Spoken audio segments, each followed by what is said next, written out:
Yo esperaba impaciente a Yahvé. Hacia mí se inclinó y escuchó mi clamor. Me sacó de la fosa fatal del fango cenagoso.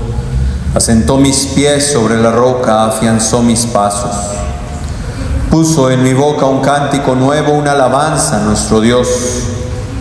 Muchos verán y temerán y en Yahvé pondrán su confianza.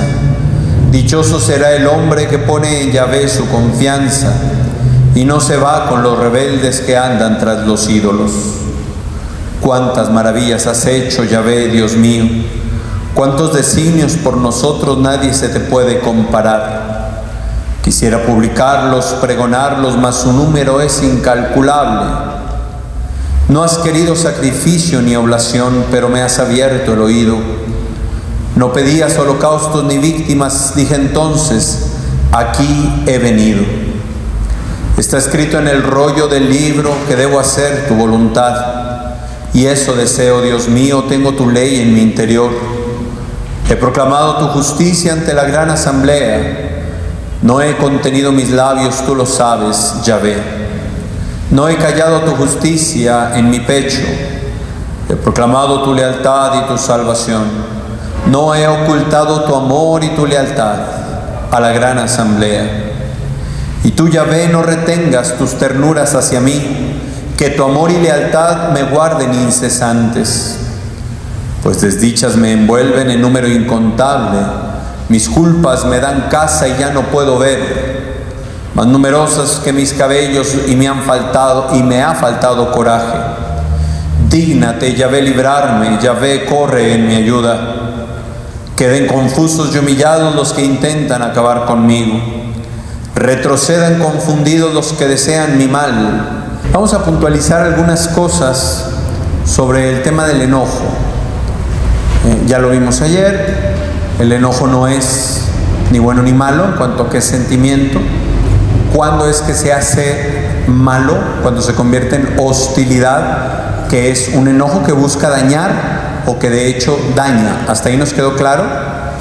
El enojo, que va relacionado con el dolor, tiene muchas ventajas porque ayer hablamos de la belleza del dolor, en cuanto me ayuda a ubicar la herida, a poderme alejar de aquello que me daña, buscar la sanación, etc., ¿no? Y el enojo se puede vivir de una manera sana cuando me ayuda a cambiar las cosas, cuando me da la fuerza, cuando me lleva a evitar el daño. Entonces el enojo no necesariamente es malo. Si no lo controlo, como todos los sentimientos, puede desembocar en una situación muy dañina. Hasta ahí estamos claros, ¿verdad? Ok, quiero que entendamos la naturalidad del enojo ante la injusticia, que también es algo que hablamos ayer. Es normal enojarme, es más, es esperable enojarme ante la injusticia. Y de hecho, si no me enojo, probablemente algo anda mal en mí o algo se va a poner mal en mí más adelante. Tengo que aprender a enojarme, encauzando mis impulsos para que mis decisiones nunca sean según lo que siento, sino según lo que sé. Ahí hay que distinguir. En este retiro, en todo proceso de restauración del sufrimiento y en toda situación cotidiana de la vida, tenemos que aprender a movernos entre dos dimensiones de mi persona. La dimensión objetiva, lo que está en la realidad. Dice Papa Francisco en la carta Evangelii Gaudium, la realidad es superior a la idea, porque la idea se elabora y la realidad simplemente es.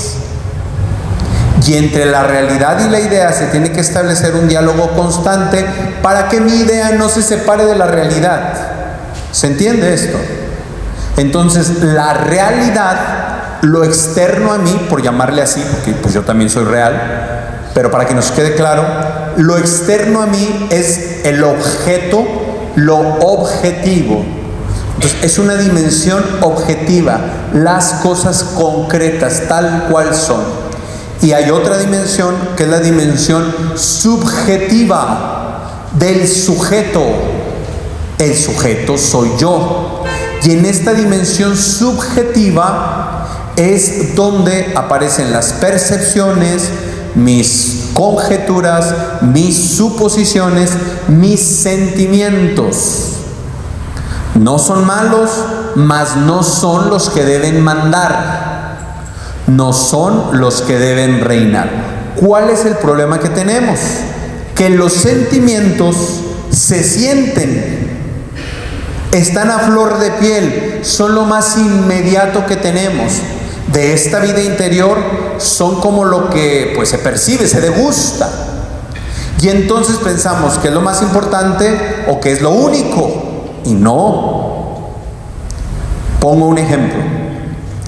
Las actuaciones extraordinarias del demonio, posesión demoníaca y algunas de grado menos grave, el enemigo ataca la dimensión sensible del alma.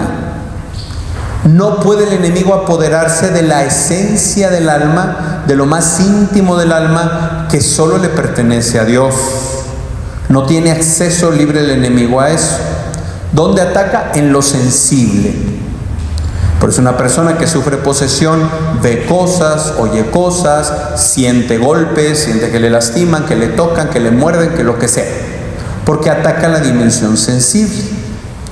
Lo más grande que Dios hace en un ser humano, ¿puede hacer cosas sensibles? Sí. Puede ser que en una oración yo sentí la presencia de Dios, es muy bello. Puede haber una sanación física que sea evidente para todos, sí. Pero la obra más grande que Dios puede hacer en un ser humano es la santificación por la gracia santificante. ¿Dónde acontece este milagro? Porque es un verdadero milagro. De hecho, categóricamente es el único milagro, porque es donde los hombres quedamos convertidos en Dios. Eso se oye raro, pero significa que Dios nos participa de lo suyo. Es el más milagro de todos los milagros, la gracia santificante. ¿Dónde sucede? En lo más íntimo del alma. Y ahí el alma no siente. ¿Queda claro esto? Yo pude haber cometido un gran pecado. El pecado, claro que lo sentí, porque va vinculado al placer, a lo que atrae. Si no, nadie cayera en pecado. Ok, caí en pecado. Voy a confesarme. Y hoy hice una confesión íntegra. Con la materia, número, un examen de conciencia recto, dije todo lo que tenía que decir, pero no sentí nada. ¿Será que Dios me habrá perdonado? Pues es que si tú hiciste la confesión como se debería hacer y el sacerdote te dio la absolución como se debería dar, tú quedaste perdonado ante Dios y Él te dio su gracia santificante. Tu alma fue sanada, restaurada, elevada, sientas o no sientas. Punto. ¿Queda claro? En ese sentido, por ejemplo, confundimos arrepentimiento con, entre comillas, cruda moral. Sentirme mal. Alguna vez una muchacha había caído en un pecado, tener por primera vez intimidad, antes del matrimonio obviamente fue. Yo estaba muy lejos, en aquel tiempo se cobraban las llamadas por celular muy caras, llamó a mi celular y como una hora estuvo llorando, es que cómo es posible, me siento terrible, y si hubiera un templo ahorita yo iba y me confesaba y quisiera estar con el Santo. Y ahí la estuve escuchando, ¿verdad? Dándole consejo, que tuviera serenidad, que fuera a confesarse el día siguiente, etc. La veo como un mes después. ¿Cómo estás? Me dice, ¿sabes qué? Que la verdad no me arrepiento. A ver, ¿qué quieres decir que no me arrepiento? Dice, es que aquello lo disfruté y de repente he pensado que me gustaría volver. Ok, hasta ahí no hay problema, porque los sentidos sienten y las apetencias y las pasiones arrastran. Pero en tu inteligencia, ¿estás clara de que tal cosa fue contraria a la voluntad de Dios? Sí. Por amor a Dios, aunque tengas ganas, por amor a Dios, ¿estás dispuesta a renunciar a lo que no es conforme a su voluntad? Sí. Eso es arrepentimiento y no la cruda moral con la que me hablaste en aquella ocasión. ¿Me entiende? O sea, el decir me arrepiento o tengo dolor de mis pecados, no se está refiriendo a un dolor sensible. Por ejemplo, hay quien quiere abandonar el matrimonio porque ya no siente bonito, porque ya no siente enamoramiento. Ay, no, padre, es que no son los sentimientos. Una frase muy tonta que circulaba en el Facebook decía: si tienes una pareja pero te enamoraste de otra, quédate con la segunda, porque si no amaras verdaderamente a la primera, no te hubieras fijado en la otra. Si serán tarudos. El enamoramiento es un sentimiento, por lo tanto espontáneo, que no queda bajo la voluntad. Un casado, una casada, se pudiera enamorar de alguien más y hasta ahí no hay problema, porque el enamoramiento es esta cosa súbita, imprevista, que no se decide. ¿Dónde empieza el problema? ¿Qué vas a decidir hacer con esto?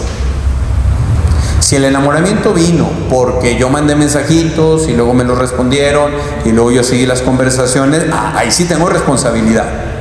Pero del sentimiento no. ¿Queda claro esto? La diferencia. Lo mismo un sacerdote de repente, híjole, es que me enamoré, hasta ahí no hay problema. La cosa es qué vas a hacer con ese enamoramiento. ¿Cuáles van a ser tus decisiones? El sentimiento sería esta dimensión subjetiva, pero las decisiones se tienen que tomar según la realidad objetiva. Y esto es fundamental. Y lo decimos con esta frase: no debo decidir conforme a lo que siento, sino conforme a lo que sé. Siento que ya no aguanto a mi esposa, padre. Sienta lo que le venga en gana. ¿Qué sabe? Sé que un día ante el altar le dije: yo te acepto como mi esposa. Prometo serte fiel, amarte y respetarte todos los días de mi vida. Sé que hice esta promesa con un acto de mi voluntad y para mí ha de ser la prioridad. Paréntesis, ¿qué decimos de la separación, por ejemplo? De la separación matrimonial. Cuando la relación es insostenible, cuando seguir juntos es mayor el daño que el beneficio, cuando se buscaron todos los medios, estos se agotaron y no hubo solución, entonces se tolera la separación. La sola separación no es pecado. Si yo me separé y mi esposa se fue con otro fulano, ella está en adulterio, no yo. Porque a veces hay gente que si mi esposa se fue con otro, yo no puedo comulgar porque mi esposa se fue con otro. No. O padre, yo no puedo comulgar porque mi hijo se arrejuntó. Ese es el problema y pecado del hijo. ¿Tú le alcahueteaste al hijo? No, entonces no es tu pecado, es de él. ¿Queda claro? La responsabilidad moral brota de mis actos voluntarios, sean de acción o de omisión. Ok, entonces, me tengo que aprender a mover entre las dos dimensiones, la objetiva, la subjetiva. La subjetiva, aprender a dirigirla al Señor para que Él vaya purificando, ordenando mis impulsos, mis deseos, mis pasiones, mi temperamento, etc. Pero mis decisiones tienen que basarse en lo objetivo. ¿Queda claro? Entonces, estoy muy enojado, ok. Esta cosa subjetiva que tengo ahora la tengo que expresar y de la mejor manera.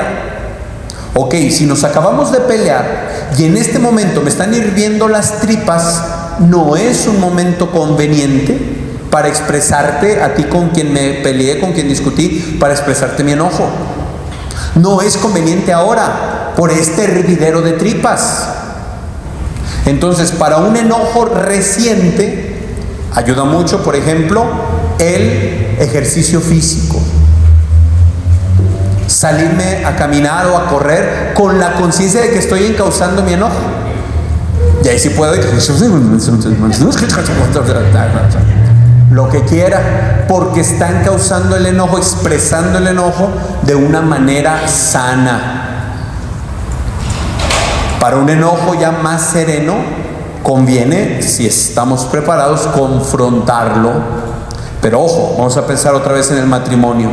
Si mi esposa y yo tenemos un problema, nuestro enemigo es el problema. No es mi esposa mi enemigo, no es mi esposo mi enemigo, nuestro enemigo es el problema. ¿A quién tenemos que combatir ambos? Al problema. Porque si yo combato a mi cónyuge como si fuese mi enemigo o enemiga, vamos a terminar dañándonos. Es que estoy muy enojado. Ojo con eso. La mujer en general tiende a ser más pasional. O sea, le hierve más fácilmente la sangre. Y a veces hay mujeres que quieren arreglar todo ya. Hay que cuestionarnos. ¿Ya es el momento? ¿Ya estoy lista para confrontar esto o todavía no? ¿Queda claro esto? Entonces, siempre discernir. Recuerden, doble dimensión. Subjetiva, objetiva.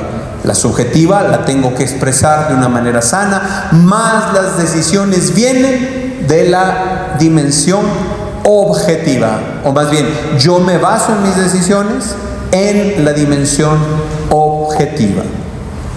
No conforme a lo que siento, sino conforme a lo que sé. ¿Queda claro? Muy bien. Como tenemos la noción general de que el enojo es malo, buscamos evitarlo.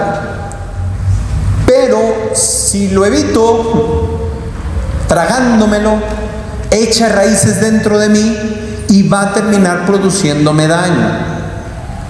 Entonces voy a tocar una cosa bellísima en este aspecto del libro de Job. Job era un hombre justo y con mucha prosperidad.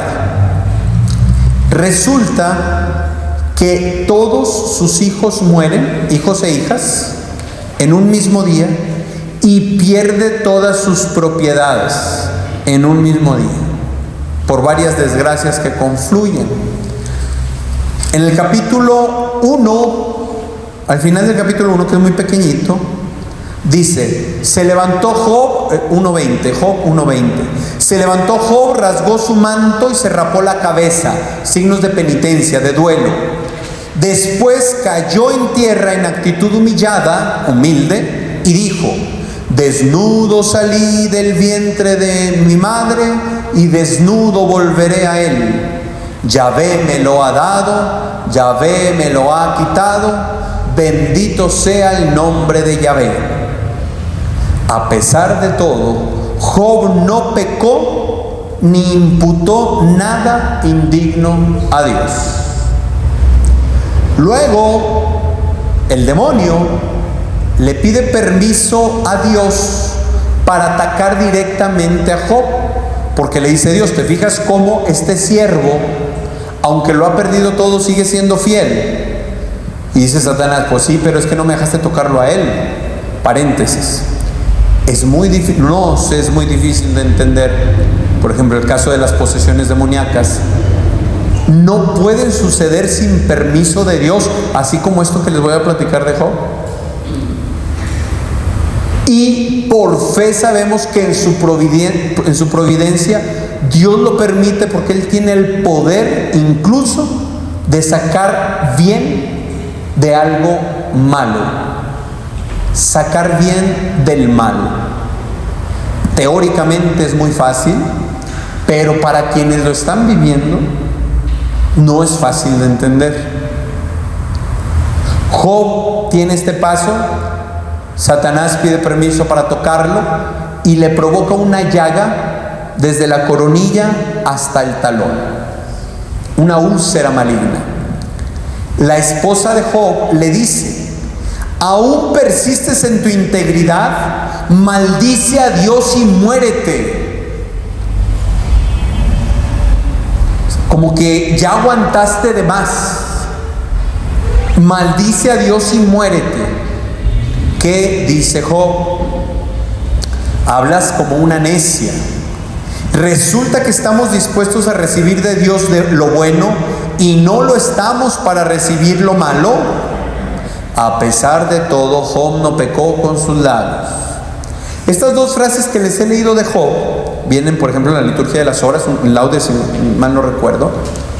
Pensamos que esa es la única actitud válida para el cristiano. Idealmente sí, pero ahora, con lo que hemos meditado hasta el momento, podemos suponer con bastante certeza que Job estaba en la negación. No le caía el 20 todavía. No había asumido la terrible realidad de lo que acababa de acontecer. Claro que era un hombre íntegro, porque si no hubiese sido, ya hubiese vociferado en contra de Dios, como tantos lo han hecho. Sin embargo, estamos en el capítulo 2, que es muy breve también, y el capítulo 3, que empieza enseguidita, dice: finalmente Job empezó a hablar y maldijo el día de su nacimiento. Muera el día en que nací, la noche en que se anunció, ha sido concebido un varón. Que ese día se vuelva tinieblas, que Dios desde lo alto no lo eche en falta, que la luz no brille sobre él. Y sigue hablando. Se fijan que ayer dijimos que cuando uno deja de negar, aparece el enojo. Y Job, que sigue siendo íntegro, empieza a expresar su enojo. Todos los siguientes capítulos es el estira y afloja del corazón de Job. Vienen tres amigos de él que a veces parece que le dan consuelo y a veces parece que se lo arrebatan. Finalmente, en el capítulo 38 hasta el capítulo 38, Dios comienza a hablar. Los 37 capítulos anteriores para Job, Dios está callado. Yahvé se dirigió a Job desde la tormenta. ¿Quién es este que denigra mi designio, diciendo tales desatinos? Si eres valiente, cíñete los lomos, que te voy a preguntar y tú me instruirás. ¿Dónde estabas cuando cimenté la tierra? Dilo si tanto sabes y entiendes. ¿Sabes quién fijó sus medidas o quién la midió a cordel? ¿Dónde se asientan sus bases? ¿Quién puso su piedra angular entre el vocerío de los luceros del alba y las aclamaciones de los hijos de Dios? ¿Quién cerró el mar con compuertas cuando escapaba impetuoso de su seno? Cuando yo le ponía nubes por mantillas, nubes tormentosas por pañales, cuando le marcaba las lindes poniendo puertas y cerrojos, cuando le dije al mar: hasta aquí llegarás, no pasarás, aquí se estrellará el orgullo de tus olas. ¿Alguna vez tú has mandado a la mañana o asignado su puesto a la aurora para que agarre a la tierra por los bordes y sacuda de ella a los malvados, para que tome forma como arcilla de sello y quede coloreada como un vestido, para que niegue a los malvados su luz y quede roto el brazo sublevado? Tú has entrado hasta las fuentes del mar, has pasado por el fondo del abismo. Y sigue Dios hablando de esta manera. Atención, dos cosas muy importantes. En mi opinión, no es que Dios no hubiera hablado antes, pero que el corazón de Job estaba tan saturado por el dolor terrible que había vivido que no era capaz de escucharlo. ¿Me entienden? Por eso la importancia, hermanos, de expresar lo que hay en tu corazón. Sobre todo cuando tengamos la hora santa, aprovechar ese momento de sentirme en confianza, en presencia de Dios, para vaciar mi corazón delante de Él.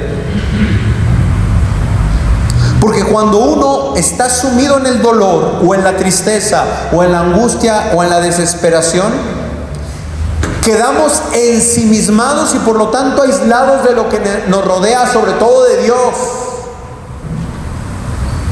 Y esa es una de las razones por las cuales, en medio del dolor, parece que Dios no está.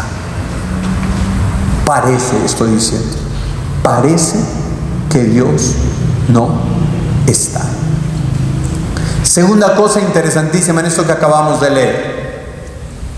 Estos, entre comillas, reclamos de Dios, ¿por qué suceden? Dios se había ofendido y se nos puso sensible por la vida de Job. Job, ya no te quiero. No. ¿Qué está haciendo el Señor? Precisamente Job, envuelto en su dolor, ensimismado, Dios lo empieza a estrujar. Instrúyeme si tanto sabes, para que Job abra la vista, pero sobre todo abra el corazón, y contemplando la grandeza de la creación, tome conciencia de la inmensidad e infinitud del Creador. Y entonces termina dándose cuenta que el Dios que le ama es más grande que todas sus tragedias juntas. Alguna vez hice ejercicios espirituales en Parras. Teníamos una meditación, nos la daba el Padre muy temprano, y luego teníamos varias horas para meditar personalmente. Los días que estuve ahí, desde donde estábamos, me subía yo hasta la ermita del Santo Madero allá en el cerro, y me ponía a meditar esto. El lugar donde estábamos era un lugar amplio, una huerta, pero visto desde arriba, desde la montaña, se ve pequeño. Y me ponía a meditar eso, a lo que nosotros le damos importancia, a veces demasiada importancia, tanto lo bueno como lo malo, desde la óptica de Dios, es mucho más pequeño. Y ya les dije al inicio, no que no sea importante, no que a Dios no le interese lo que tú estás pasando, lo que tú estás viviendo, pero cuando nos abrimos como Job a la inmensidad de Dios, las cosas toman su justo lugar. Por ejemplo, a los inicios de pandemia, en la fase más dura, terminamos haciendo de la salud y de la vida física, de la salud física y de esta vida temporal, terminamos haciendo un ídolo. ¿Se acuerdan? Aparte que había una campaña, un bombardeo de miedo, ¿se acuerdan? Televisión, radio, internet, y está terrible, y se están muriendo, y no sé qué tan. Y fíjense, hagan memoria, reaccionamos socialmente como si nunca antes jamás nadie hubiera muerto. ¿Me entienden lo que quiero decir? Sí hubo un periodo con más muertes de lo común. Sí, yo estuve a punto de morir en el año 2020, en noviembre. Pero reaccionábamos como si nunca nadie hubiera muerto. Es que se murió. Sí, y el año pasado también hubo vecinos que se murieron, y también algún pariente, y también algún... lo que sea. Permitimos que se instalara el miedo en nuestro corazón y terminamos haciendo un ídolo de la vida, de la salud física y de la vida temporal. ¿Y por qué digo esto del ídolo? Cuando he hablado de esto, donde lo digo, esta pandemia va a pasar en la historia de la iglesia como una página negra y vergonzosa. Hasta antes de esta pandemia, la actuación ordinaria, obvia de la iglesia, sobre todo estoy hablando de padrecitos y religiosos, era dar la vida. Ir con los enfermos con el riesgo serio de contagiarse para darles la santificación de los sacramentos, para darles la salvación. Por primera vez en la historia de la iglesia reaccionó encerrándose, porque hicimos un ídolo de la salud física y de la vida temporal. ¿Me entienden lo que quiero decir? No que no haya que cuidar la vida, pero si una vida hay que cuidar es la vida eterna y luego la vida temporal. Está bien, porque es un don de Dios que se tiene que custodiar, pero hasta en los dones de Dios hay un orden.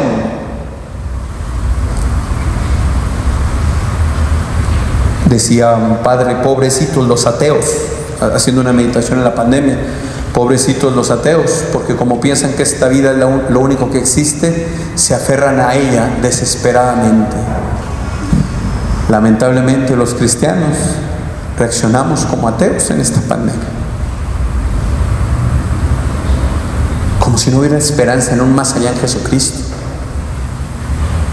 ¿Me entienden? Porque les vuelvo a avisar, si a alguien se le olvidó, todos los que estamos aquí vamos a morir. Todos, memento mori, recuerda, morirás. Otro dicho en latín respecto a la vida: vita una propria brevis. La vida es una, por eso la tenemos que vivir responsablemente. La reencarnación es un absurdo, solo hay esta vida, no hay otra. Y no es que Dios sea injusto, no, al contrario, por ser justo, en esta vida tengo que ser responsable. Es una nada más, es propia, tengo que portarme responsablemente. Yo no puedo culpar a otros de las decisiones que brotan de mi voluntad. Ojo con eso, porque con eso que estamos destapando la cuestión de las heridas, es que mi papá me dañó, es que mi mamá me dañó, y por eso yo sí en cierta parte estoy condicionado, mas no definido, ni por mi pasado, ni por mis heridas, ni por... ¿Me entiende? Entonces ese condicionamiento, con la ayuda de Dios, me lo puedo quitar para ir a la vida nueva de los hijos de Dios. Pero no me la puedo pasar toda la vida culpando a los que me dañaron, porque sería injusto. Entonces la vida es una, la vida es propia y la vida es breve. Así viva 100 o 110 años, se pasa de esta vida a la otra en un instante, en un solo instante.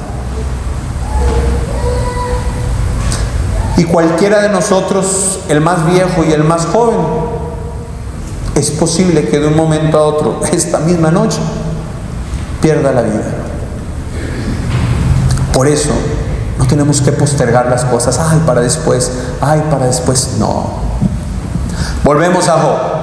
El Señor le rompe el ensimismamiento. Era Job, levanta la mirada. Hay mucho más que tu dolor. Hay mucho más que la tragedia que has vivido. Decía el Salmo 139 que el misterio de Dios es más que las arenas del mar.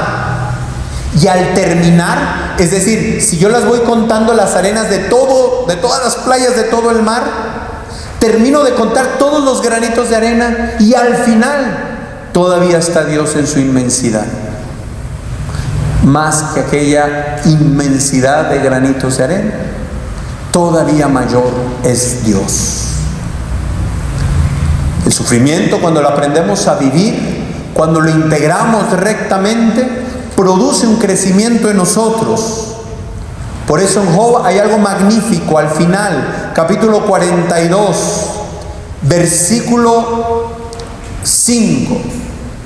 Luego leo desde el 1 hasta el 6. Job 42 del 1 al 6. Job respondió a Yahvé: me doy cuenta de que todo lo puedes, que eres capaz de cualquier proyecto. Pues tú dijiste: ¿quién es este que vela mi designio con razones carentes de sentido? Sí, hablé sin pensar de maravillas que me superan y que ignoro. Vuelve a hablar Dios: escucha y déjame hablar. Te voy a preguntar y tú me instruirás. Vuelve a hablar Job: antes te conocía solo de oídas, pero ahora te han visto mis ojos.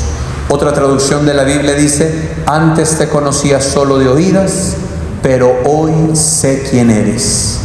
Le dice Job a Dios: antes te conocía solo de oídas, pero hoy sé quién eres. Por eso me retracto y me arrepiento, echado en el polvo y la ceniza. Palabra de Dios.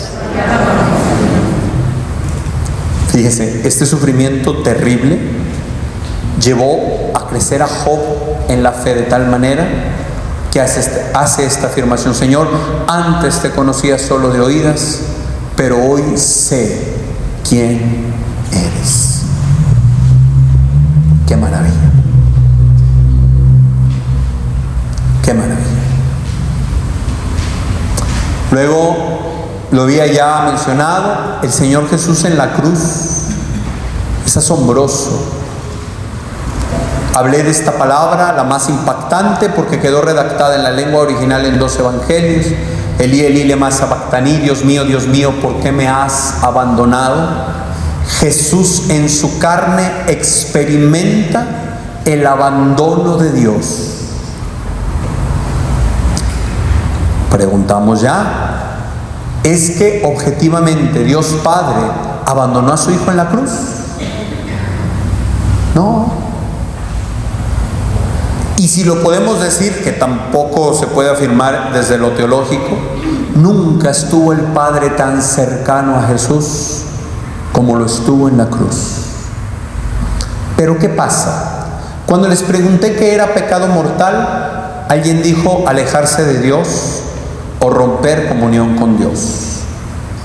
La 2 de Corintios 5:21 dice: aquel que no cometió pecado, Jesús, Dios lo hizo pecado para que viniésemos a ser justicia de Dios en él. A unas traducciones de la Biblia les pareció tan agresivo esto que lo maltraducen. Dice, y Dios le cargó el pecado. No, lo hizo pecado. No es lo mismo que te cargues una hamburguesa a que te comas tantas que vayas agarrando cuerpo de hamburguesa, que te hagas. No es lo mismo. ¿Se entiende la diferencia? Cristo no cargó como algo externo los pecados. Por el Padre fue hecho pecado. ¿Qué significa esto? Que verdaderamente en su carne asumió todo el pecado de toda la humanidad, de todos los tiempos. Imagínate cuando ya tenemos conciencia y hemos incurrido en un pecado mortal, lo mal que nos sentimos. Y esta sensación de, es que Dios, ¿cómo me va a perdonar si yo caí en esto y en esto? Ahora imagínate la experiencia de Jesús.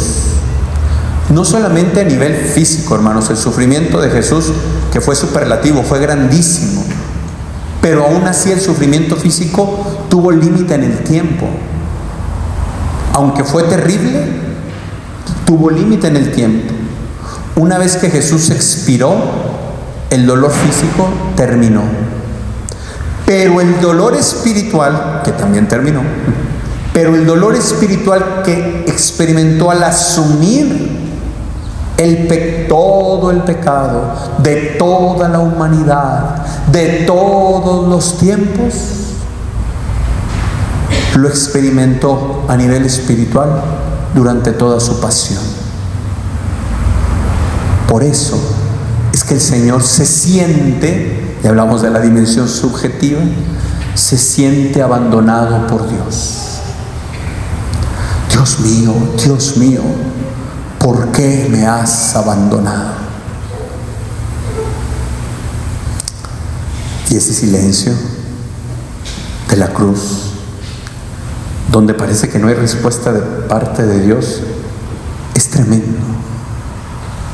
No hay en la Biblia reclamo más fuerte y desgarrador que este: Dios mío, ¿por qué me has abandonado? Si en tu corazón hay un reclamo contra Dios, en el reclamo de Jesús hay un lugar santificado por su pasión para tu reclamo y mi reclamo. ¿Me entienden lo que quiero decir? Dios no se va a ofender de que tú, como hijo, expreses a Dios tus reclamos. Como hijo. No como Satanás, que quería tumbarlo del trono como si tal cosa fuera posible, como hijo. No como aquellos que se mofan queriéndose sentir a la altura de Dios, no, como hijo. Como hijo. Tú puedes encontrar lugar para tu reclamo. Ahora, cuando decimos que Jesús llevó todo el pecado de toda la humanidad de todos los tiempos, significa que Él ya ha hecho el perdón verdaderamente de todos los pecados, hasta del último que se comete en la historia humana, justo antes de su retorno. Pero para acceder al tesoro de su perdón se requiere de la fe y de la conversión, para hacer mío el poder del santo sacrificio del Señor. De otra manera, estoy desperdiciando el gran don que Él nos ha dado. Finalmente, de este retomar de el tema del enojo. Mariana, ven por favor. Les voy a platicar un poco de mi testimonio respecto a este curso que me ha ayudado mucho a ordenar también cosas y mi pensamiento y demás.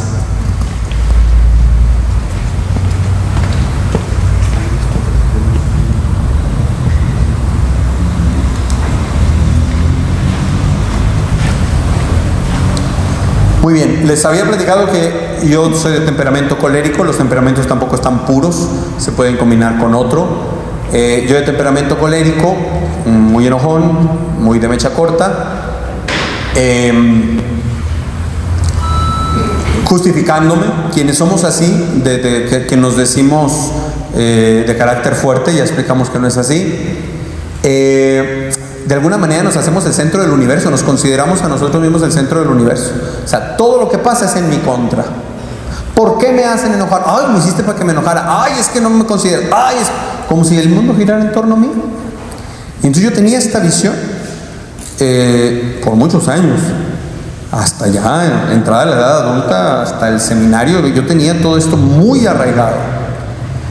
Entonces, ya siendo yo adulto, estando en el seminario, todavía ya llegué a tener unas escenas bien ridículas por no saber dominar mi enojo, por no saberlo limitar y encauzar.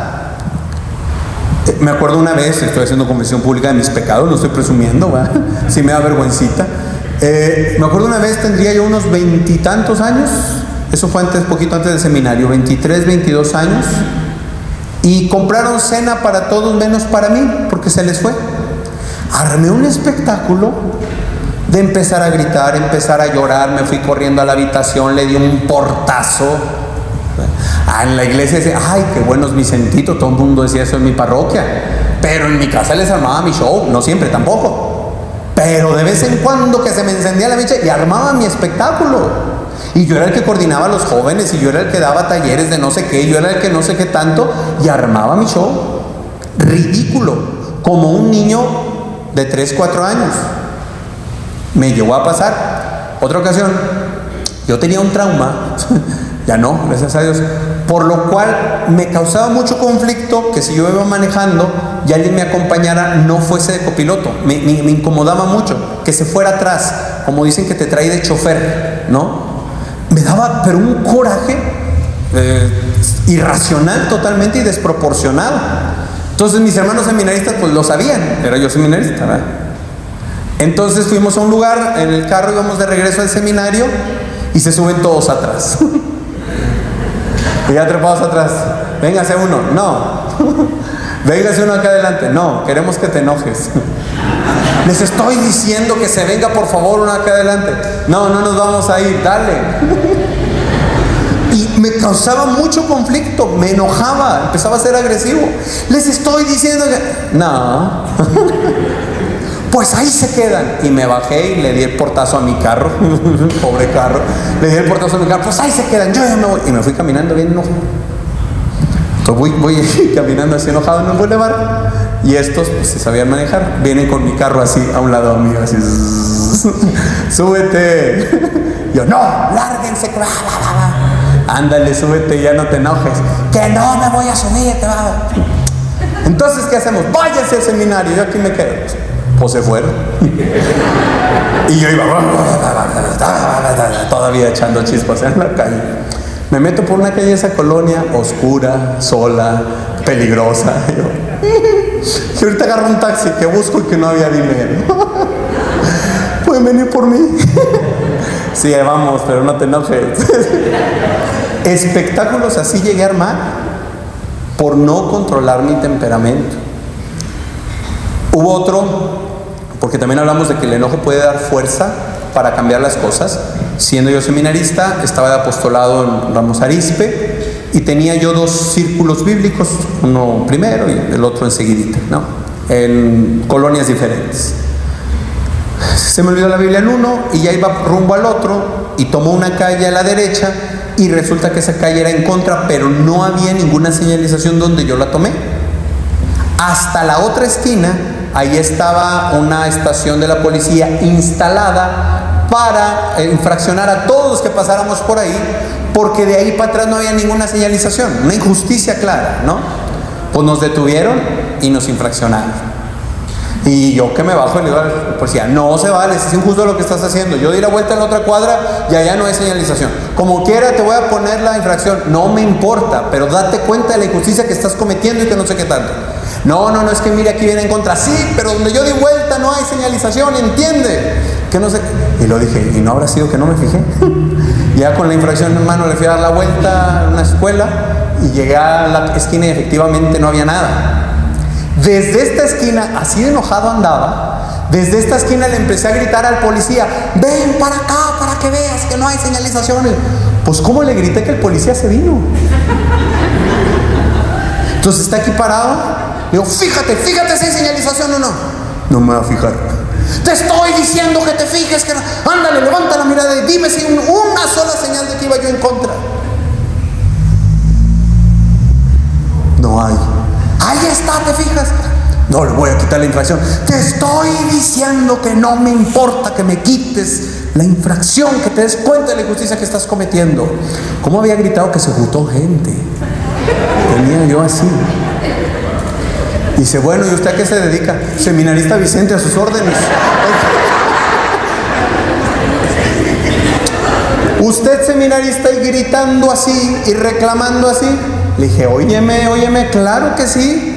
Hasta el Señor Jesús lo amenazaron de que Herodes lo anda buscando y él dice, vayan a decirle a ese zorro, que es una palabra muy fuerte en el griego, muy fuerte, para que se den una idea, el equivalente a una rayada de madre en griego, es decir, tiene los ojos de perro.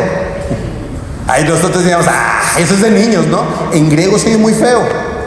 Pues lo mismo zorro, es una palabra que se ve muy feo. Y el Señor Jesús dice, vayan a decirle a ese zorro que yo predico hoy, mañana y al tercer día. Y eso se lo dijo, le dije al policía, y eso se lo dijo Jesús al que era el rey. Y saber dónde dice, ahorita te enseño, que voy y no traía la Biblia. Entre las que se me juntaron, había unas protestantes.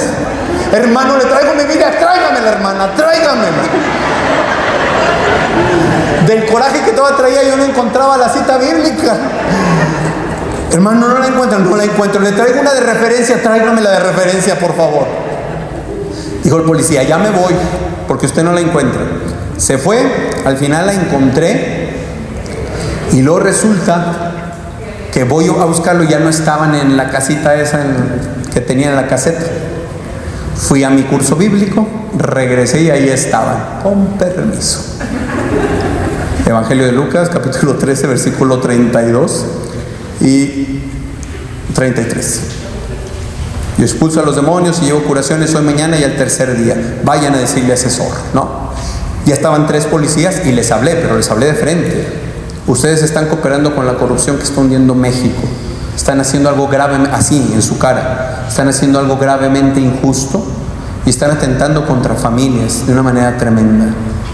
Dense cuenta y cambien, porque ustedes lo pueden hacer diferente. Entonces el enojo nos puede dar fuerza para cambiar las cosas.